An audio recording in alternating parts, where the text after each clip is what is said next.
This is a great question. So from a software standpoint, Kaitlyn and I use Logic at our home studio. But David Spencer, who's produced tons of Neoni music, like Wars in a Wonderland, he produced that entire record and tons more. He uses a program called Cubase. And Jason, who we also work with a lot. He did Funeral. He uses Studio One. And we've worked with plenty of other people that use Pro Tools and Ableton. So the program that you use, in my opinion, doesn't matter. It's just finding one that you're comfortable with, like in.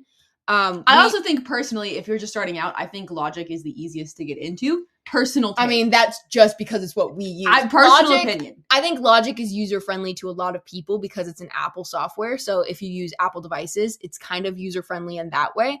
But you can even start out with like free programs like GarageBand just to get you into it. Yep. It's not going to have as many tools as like a Logic or, Studio One or Cubase or Pro Tools. And then I think a lot of instruments sound really cool when they're like sampled and stuff. Except for I love a good live bass.